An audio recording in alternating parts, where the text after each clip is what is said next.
सभी का मंगल हो। नमस्कार। मृत्यु, डेथ, इस डेथ का भय, मृत्यु का डर इतना ज़्यादा रहता है कि हम इस शब्द का नाम लेने से भी डरते हैं, हम बचते हैं। तो एक दिन तो आनी है ना। अब आप बोलोगे वो तो हमें भी मालूम, आप क्या नई चीज़ बता रहे हो, सबको मालूम, हम क्यों बार बार इस चीज़ का नाम लें। बिल्कुल ठीक बात है, लेकिन याद रोज करिए, भगवान को याद करने के बाद कि हे भगवान, अच्छा हुआ अभी तक तो आपकी कृपा से मैं जीवित हूँ, लेकिन कभी भी आप जब मुझे बुलाएंगे, चलिए अच्छे शब्दों में ऐसे बोल लीजिए, तो मेरे को किसी प्रकार का दुख नहीं होगा, मैं विचलित नहीं होगा। हाँ, उस समय कुछ शारीरिक अवस्था है, कहाँ से कि प्राण बड़ी मुश्किल से निकलते, तो शरीर की स्थिति अजीबोगरीब हो जाती है, शरीर जल्दी से उस चीज़ को एडजस्ट नहीं करता, ठीक है ना, वो प्रक्रिया होती है, वो एक अलग चीज़ है। लेकिन मानसिक तौर पर, मतलब अपने इंटरनल अंतरात्मा से मैं विचलित नहीं हूँगा। मैं कभी भी चला जाऊँ, कोई दिक्कत नहीं।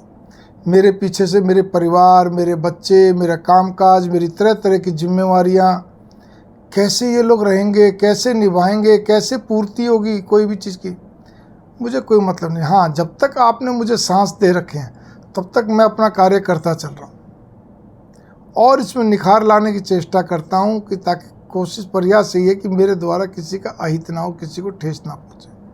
कहने का भाव ये है कि आप रोज़ ये चीज़ तो रात को सोते समय तो ज़रूर क्या कहते हैं बोल के सोएं अपने मन में कि भगवान ये चीज़ है, अब मेरे से कोई भी गलती हुई हो, भूल चूक हुई हो जाने अनजाने में, उसके लिए क्षमा। फिर भी मेरे जो मेरी समझ से गलती हुई है वो भविष्य में नहीं होगी। और सबसे बड़ी बात यह है कि जो भी कुछ अब तक, आज तक, अभी तक, जो रोज़ रात को बोलिए, जो अभी तक जो भी कार्य हुआ है वो सब आपको ही समर्पित है, आपको ही अर्पित है। आपको ऐसे बोलना है, ठीक है ना, आप ही करवा रहे हैं, आपको ही समर्पित है, आपको ही अर्पित है। भगवान का नाम लेते हुए सोइए। आप पाएंगे, फिर से सोचिए सोते समय भी कि मैं क्या कहते हैं मृत्यु को प्राप्त हो गया। ज़रूर सोचना चाहिए। और एक और भी चीज़ याद रखिए आप कि आपको जब आप पाएंगे, मेरा अपना अनुभव बताता हूँ, मैं ऐसे कई बार अनुभव कर लेता हूँ, तब भी मैं अपने आप को शांत पाता हूँ। मैंने इस चीज़ पे बड़ा अच्छी तरह देखा, अरे मैं तो एक जीवात्मा हूँ भाई। परमात्मा जिसके, जो अनंत अनंत ब्रह्मांडों के स्वामी हैं, अनंत ब्रह्मांडों के, अपने तो पहले नासा ने डिक्लेयर करके पता नहीं कितने ब्रह्मांड, अभी तो जितने मालूम पड़े उतने ही, तो अनंत ब्रह्मांडों के स्वामी हैं आप। तो मैं आपको प्रणाम करता हूँ। आपसे ऊपर कौन, आप सत्य से भी ऊपर सर्वोच्च है, सर्वश्रेष्ठ है। तो आपका, मैं तो जीव आत्मा हूँ और आत्मा आपका प्रकाश है। जब भी मैं किसी के शरीर में जाता हूँ तो आपका ये प्रकाश, आत्मा रूपी प्रकाश मेरे अंदर प्रवेश कर जाता है, बस, जो तटस्थ रहता है। इसी के लिए कहा गया ये अजर है, अमर है, कुछ नहीं करता। तो फिर किस लिए चिंता करनी। यकीन मानो, मेरे को तो उसी दिन से शांति मिल गई जब मेरे को पहली बार ये अनुभव हुआ। अब ऐसा अनुभव तो कई बार हो चुका है। शांत रहता हूँ इस फिर ध्यान दो, मृत्यु को लेकर मैं शांत हूँ। बात आई है मृत्यु की। मृत्यु को रोज याद रखो, कई तरह से याद रखो। मैं फिर कहने जा रहा हूँ, सोचिए क्या होगा भाई, आप चले जाओगे क्या होगा, वंश वृद्धि होती रहेगी, सब कार्य होते रहेंगे, देश समाज सब चीज़, आपका परिवार, आपका कुटुंब, सब ऐसे ही चलते रहेंगे।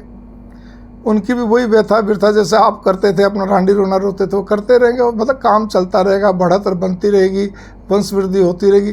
कोई अतीत से सबक लेने वाला नहीं है। आप उस परिवार से, उस खानदान में एक व्यक्ति उसी सेकंड घटे, जिस सेकंड आपकी मृत्यु हुई, उस क्षण, उसी क्षण अगली जगह और भी कोई पैदा हुआ है। और एक नहीं, कई, तो कई गए और कई पैदा हुए। ये सृष्टि का नियम चलता रहता है।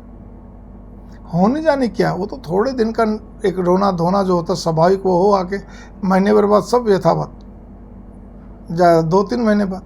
तो भाव मेरे यहाँ पे, मृत्यु को याद रखिए, मृत्यु मृत्यु मृत्यु, ठीक है ना। इस चीज़ की, मृत्यु ही सत्य है, भगवान ही शाश्वत है, शाश्वत सत्य है, परमात्मा जिसको बोलते हैं, और मृत्यु भी शाश्वत सत्य है। तो अब दोनों में बचा कौन। केवल हम ही बचे। ये जो कि क्या कहते हैं, आवागमन जुगनू की तरह, गए आए पैदा हुए, गए आए पैदा हुए, गए आए चलता रहता है। खैर, मैं यहाँ पे इतना कहना चाहता हूँ, मृत्यु को जरूर याद रखिए, मृत्यु को भूलिए मत, तब आपका काम भी अच्छा रहेगा, अज्ञात डर, अनजाना डर खत्म हो जाएगा।